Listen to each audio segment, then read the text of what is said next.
Hari ini firman Tuhan kepada kita dengan topik hidup dalam kemerdekaan yang sejati. Tanggal berapa hari ini? 15 Agustus. Itu berarti 2 hari lagi kita akan merayakan hari kemerdekaan bangsa kita. Merdeka! Sekali merdeka? Haleluya. Nah, Bapak Ibu Saudaraku, kemerdekaan adalah sesuatu yang sangat berharga. Ya, kemerdekaan itu berarti bebas, tidak terikat. Seringkali kita memikirkan kemerdekaan adalah sebagai bentuk kebebasan, hidup tanpa halangan, bebas untuk mengekspresikan keinginan, bebas untuk menyalurkan aspirasi. Itulah yang ada di pikiran kita. Namun yang kita pelajari hari ini adalah kemerdekaan yang seturut firman Tuhan. Alkitab mengajarkan kita bagaimana hidup dalam kemerdekaan yang sejati. Firman Tuhan menyatakan bahwa satu-satunya cara untuk kita memperoleh kemerdekaan sejati adalah melalui Tuhan Yesus Kristus. Yohanes 8 ayat 36 berkata begini. Lihat Alkitab Bapak Ibu Saudara. Jadi apabila anak itu, maksudnya Yesus, memerdekakan kamu, kamu pun benar-benar merdeka. Hal yang sama dituliskan dalam Galatia 5 ayat 1. Sama-sama kita baca. Galatia 5 ayat 1, 1, 2, 3. Supaya kita sungguh-sungguh merdeka. Karena itu berdirilah teguh dan jangan mau lagi dikenakan kuk perhambaan. Dari ayat ini kita ketahui bahwa ternyata kemerdekaan itu ada yang palsu, yang tidak sungguh-sungguh. Itu sebabnya ditekankan melalui ayat ini supaya kita sungguh-sungguh merdeka. Katakan sungguh-sungguh merdeka. Dan kemerdekaan yang sesungguhnya hanya ada dalam Kristus Yesus. Itu artinya di luar Yesus yang ada hanyalah kemerdekaan yang palsu. Itu sebabnya kita lihat 76 tahun bangsa kita merdeka dari penjajahan bangsa lain. Namun masih juga dijajah oleh kejahatan lainnya, betul? Karena memang kemerdekaan sejati hanya ada dalam Yesus. Itu sebabnya banyak bangsa yang merdeka dari penjajahan bangsa lain, tapi masih dijajah oleh hal lainnya.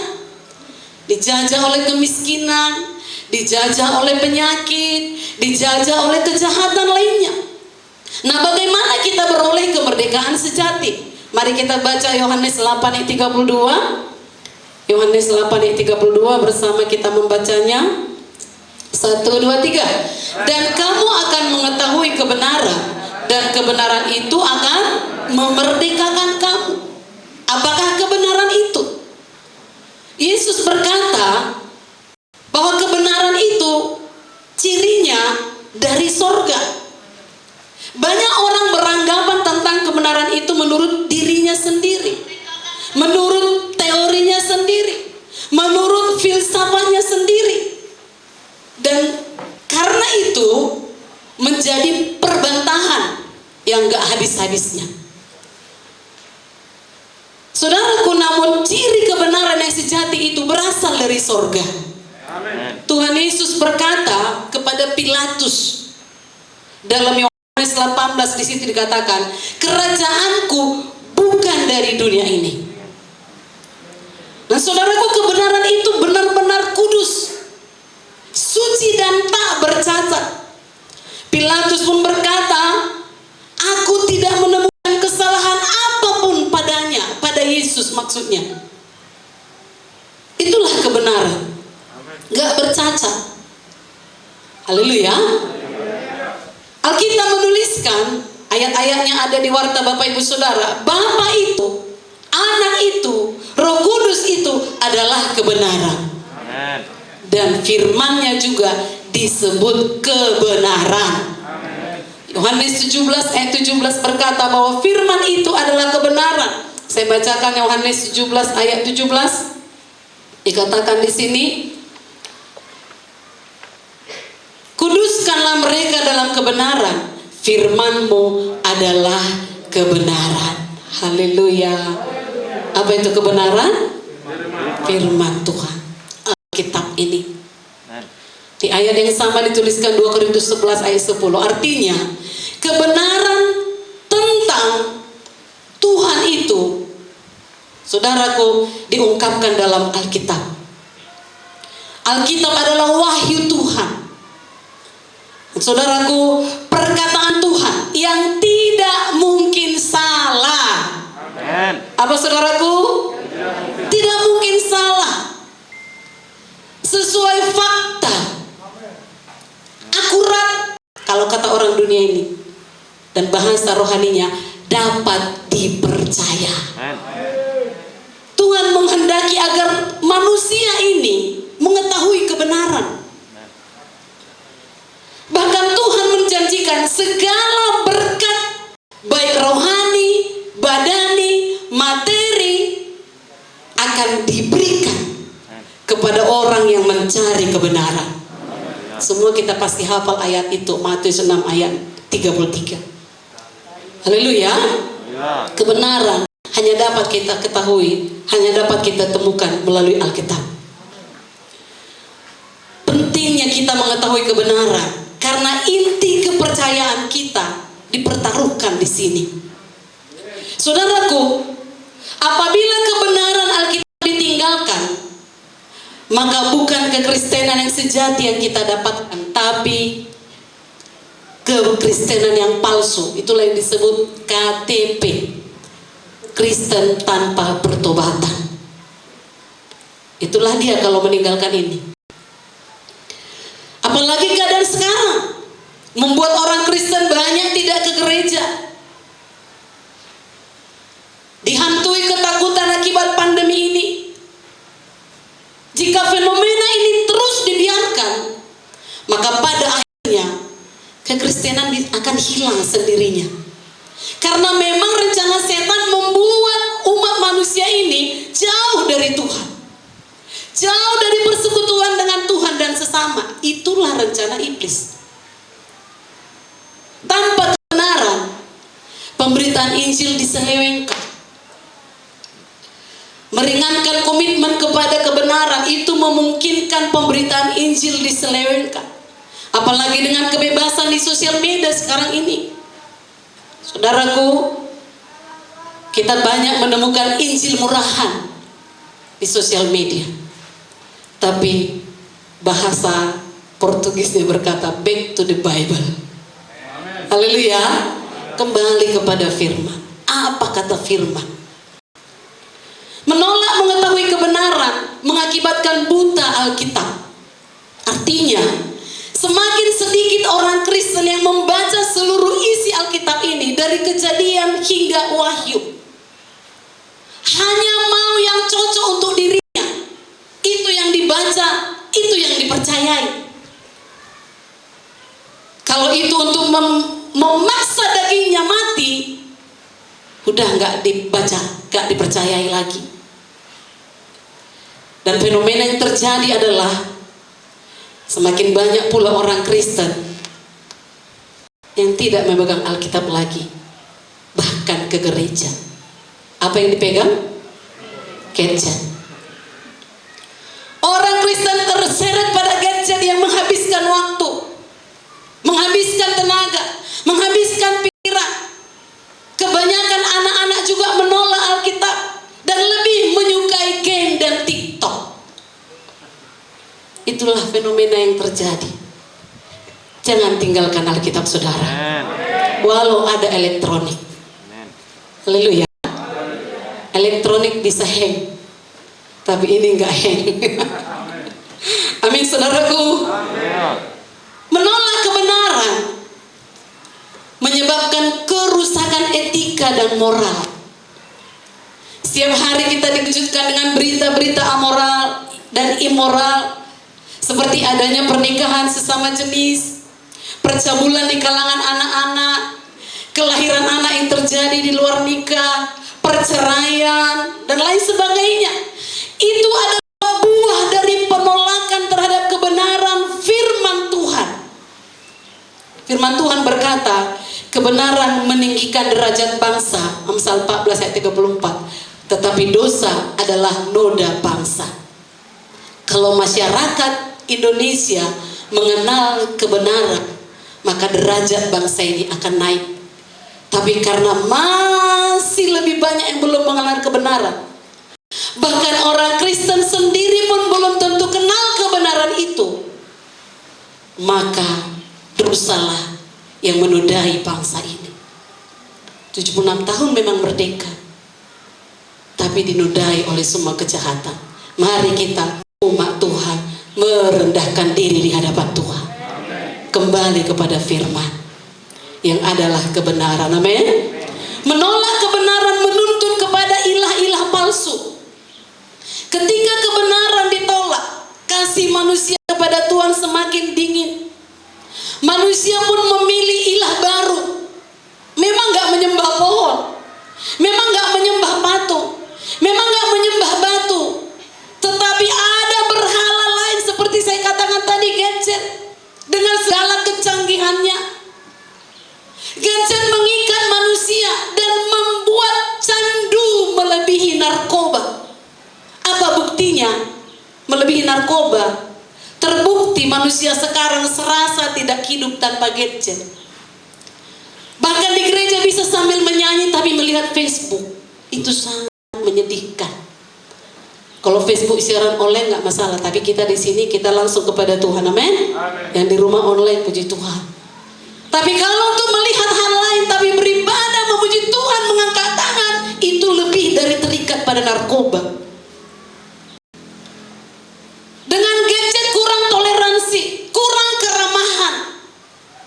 Saya diberkati dengan seorang ibu yang kami kunjungi. Dia berkata kepada temannya, kalau lagi bertemu teman, jangan buka-buka handphone. Itu sangat saya diberkati. Haleluya. Memang kurang kepedulian karena itu. Anak-anak tidak hormat pada orang tua.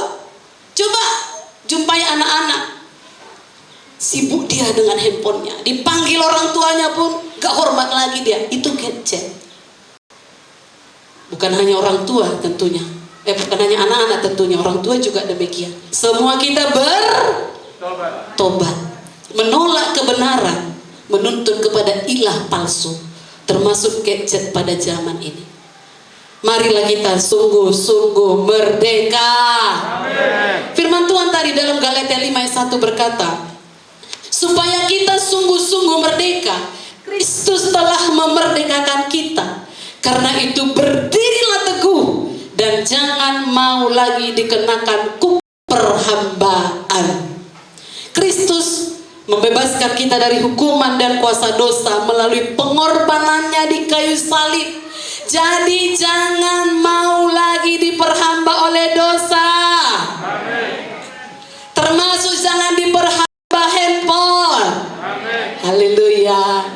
Ada ilustrasi begini. Seorang guru SD lah ya, meminta murid-muridnya untuk membawa satu kantong plastik bening, jadi bisa dilihat dari luar apa isinya, dan kentang, disuruhnya bawa ke sekolah. Lalu setiap anak diminta untuk menuliskan satu nama pada kentang itu, satu nama atau beberapa nama orang yang tidak mau dimaafkan. Mungkin saudara sudah pernah dengar, tapi supaya lebih menyegarkan lagi saya ceritakan lagi. Jadi setiap anak memiliki beban kentang pada plastik bening mereka. Ada yang banyak dan ada yang sedikit, tergantung berapa orang yang gak dimaafkannya dalam hidupnya. Anak-anak itu diminta untuk membawa kantong yang berisi kentang itu siang dan malam kemanapun anak itu pergi, baik ke sekolah, baik waktu bermain, baik waktu tidur, baik waktu makan, saat belajar, selalu ditenteng. Itulah yang disuruh gurunya untuk dilakukan si anak-anak. Dan lama-kelamaan kondisi kentang dalam kantong itu makin tidak menentu. Bahkan ada yang membusuk dengan bau yang sangat sangat tidak enak. Setelah 1 minggu, apa yang terjadi? Semua anak itu gak tahan, dan mereka memilih untuk membuang plastik kentang itu. Tidak ada yang mau menyimpannya terus menerus karena tidak tahan dengan baunya. Itu ilustrasi sederhana, tapi pelajarannya yang perlu kita sadari di situ, bahwa menyimpan dosa jauh lebih parah dari itu. Haleluya. Awalnya kita merasa biasa-biasa saja dan tidak terganggu. Toh masih bisa memuji Tuhan, toh masih bisa menyembah Tuhan, toh masih sehat. Awalnya biasa-biasa saja, tapi semakin lama hidup akan lebih busuk dari kentang yang disimpan anak-anak itu tadi. Jika hidup kita masih menyimpan dosa, masih diperbudak dosa, terbelenggu dengan perbuatan dosa, masih menyimpan amarah, masih menyimpan kebencian, masih menyimpan dendam, masih menyimpan iri hati, maka hidup yang demikian belumlah sungguh-sungguh merdeka. Masih merdeka yang palsu. Katakan kiri kanan saudara, jangan palsu. Haleluya. Sungguh-sungguh merdeka artinya bebas dari perhambaan atau penjajahan. Ketika Tuhan Yesus menyampaikan tentang kebenaran yang memerdekakan dalam ayat ini, orang banyak di situ merespon, dikatakan begini ayat 33-nya. Kami adalah keturunan Abraham dan kami tidak pernah menjadi hamba siapapun. Bagaimana kau berkata kamu akan merdeka? Jadi perkataan Yesus, kalau kamu mengenal kebenaran, kebenaran itu akan memerdekakan kamu, sulit diterima oleh orang banyak itu. Kenapa? Mereka berpikir bahwa status istimewa mereka sebagai keturunan Abraham, bangga mereka pilihan Allah, itu sudah cukup.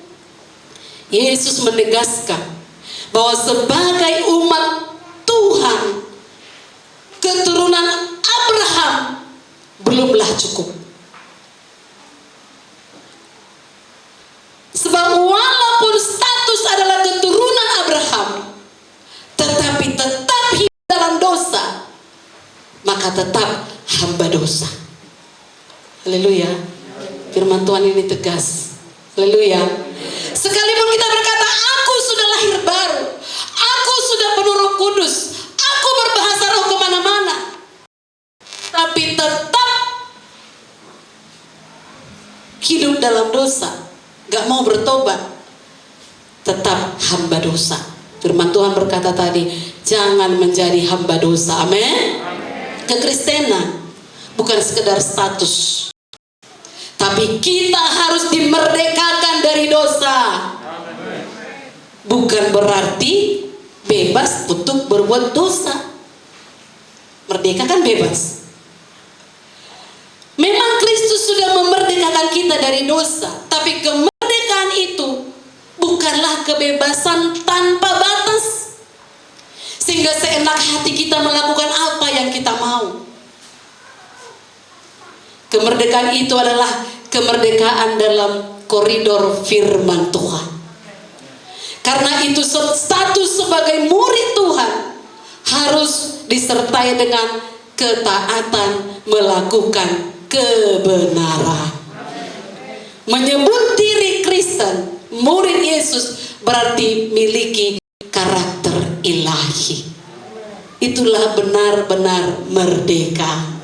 Haleluya Bapak Ibu Saudaraku. Jadi bukan status seperti orang yang mendengar Yesus bicara ini. Kami keturunan Abraham, katanya. Kami tidak pernah menjadi hamba siapapun.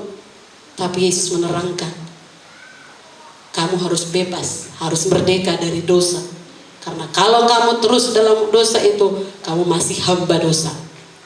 Kemerdekaan apakah yang kita alami dalam Kristus? Yang pertama, kemerdekaan dari penghukuman kekal. Mari katakan, terima kasih Tuhan Yesus.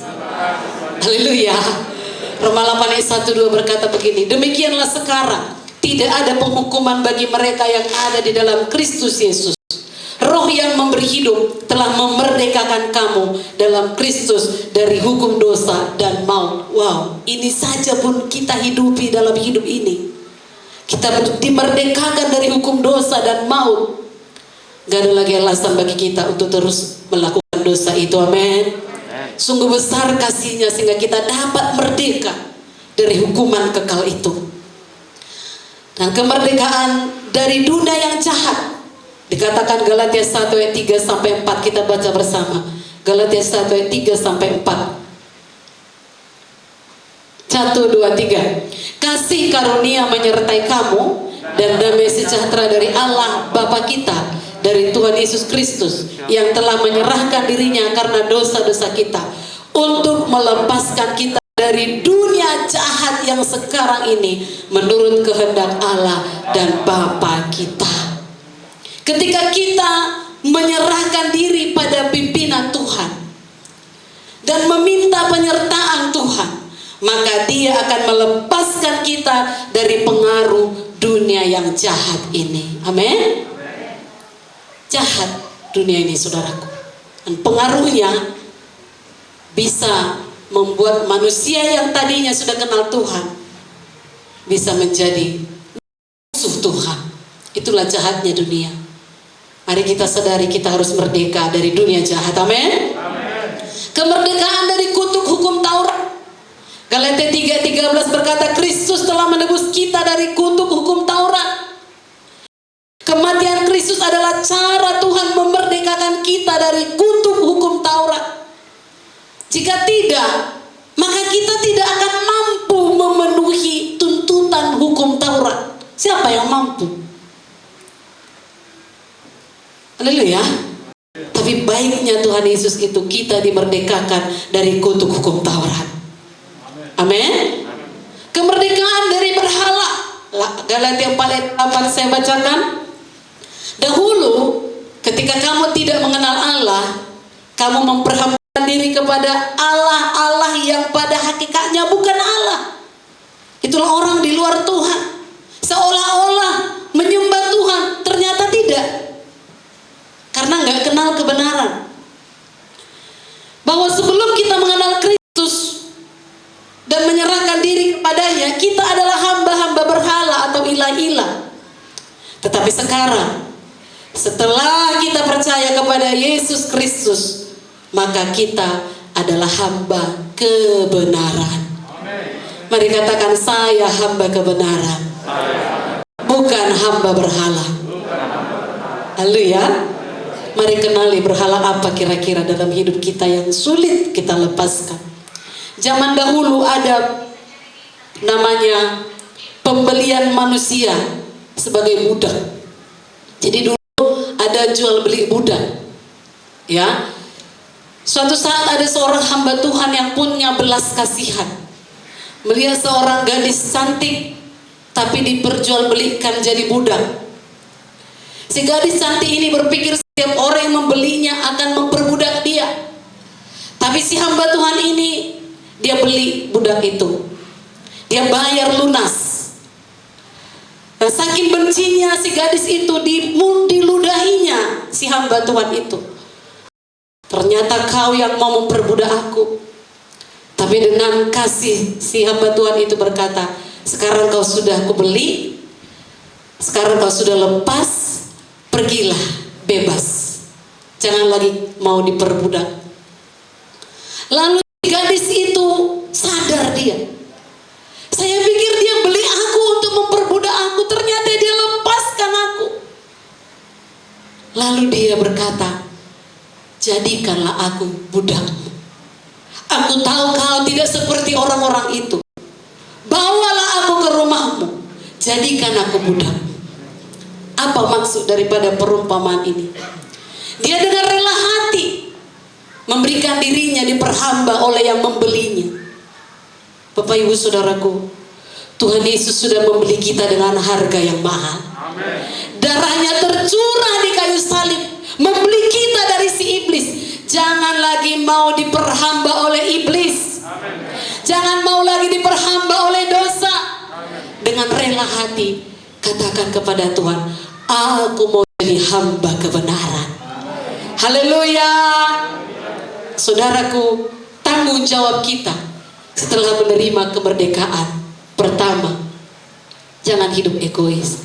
Pergi, beritakan Injil, merdekakan orang yang terbelenggu. Haleluya.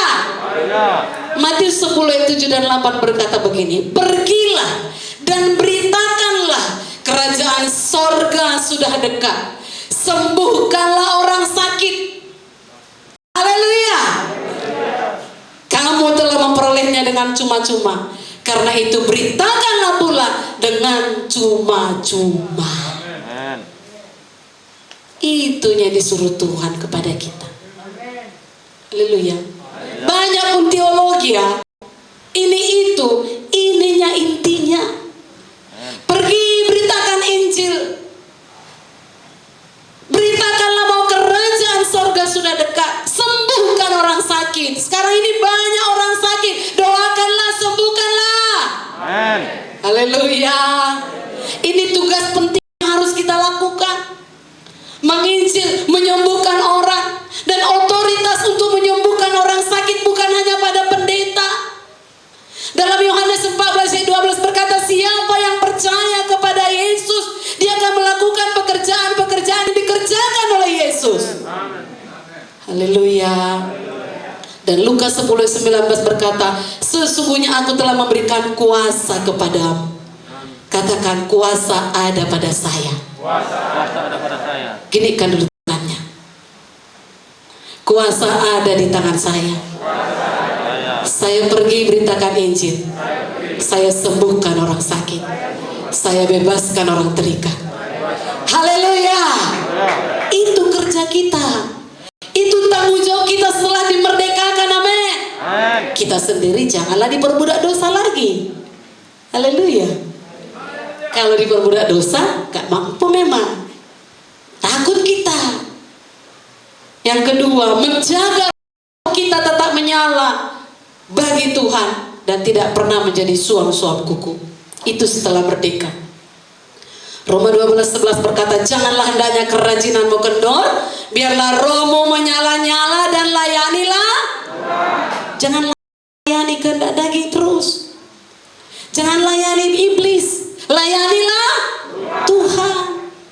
Jaga kehidupan rohani kita. Rajinlah, giatlah bersekutu dengan Tuhan.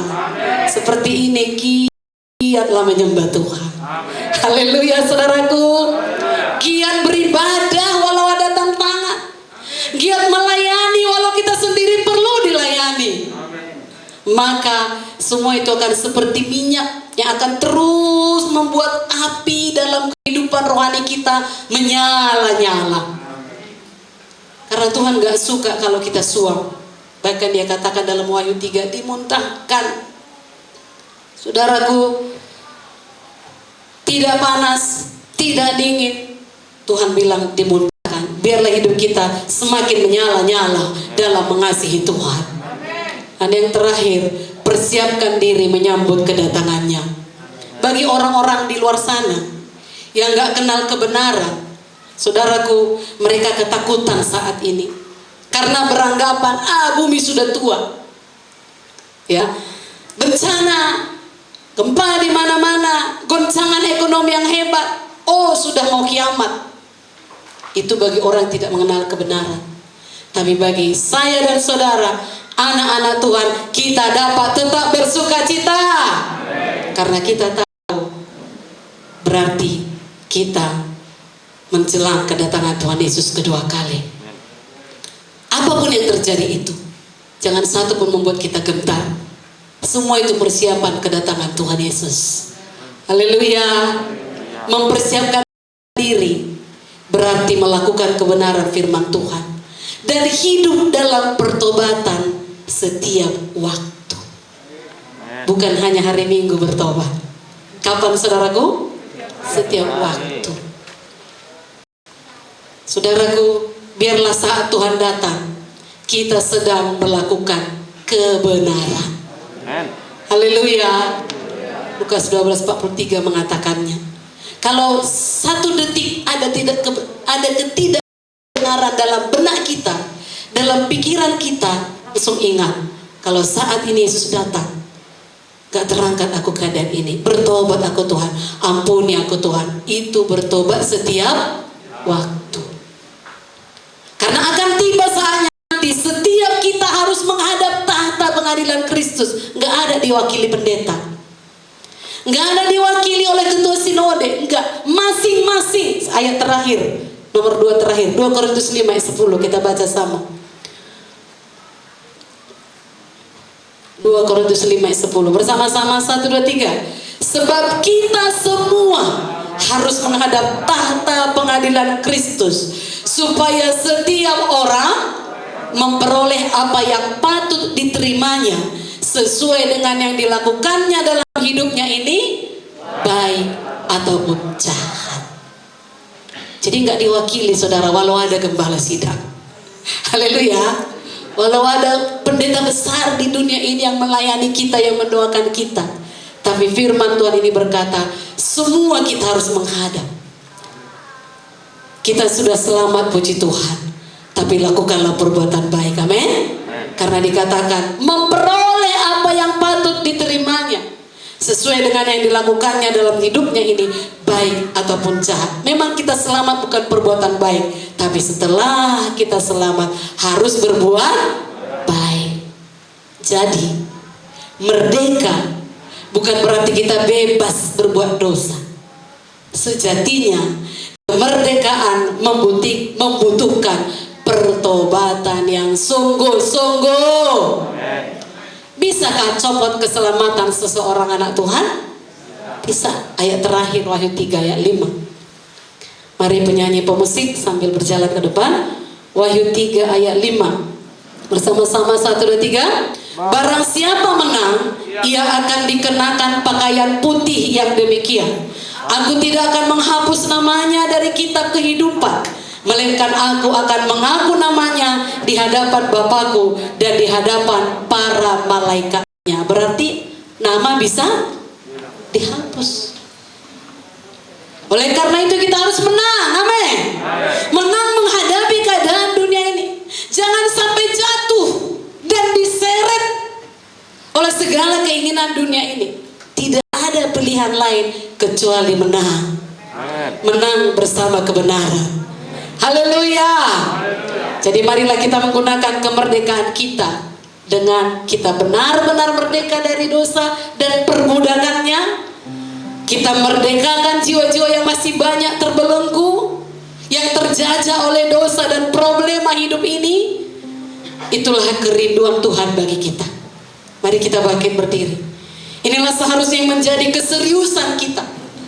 Inilah yang seharusnya menjadi perhatian kita sebagai orang percaya di akhir zaman ini. Itulah hidup dalam kemerdekaan sejati. Amin. Merdeka. Haleluya. Mari kita berikan tepuk tangan yang terbaik buat Tuhan. Haleluya. Haleluya. Sebab Roh-Mu yang membebaskan kami, Tuhan. Kami butuh Roh-Mu Tuhan. Membebaskan hidup yang terbang.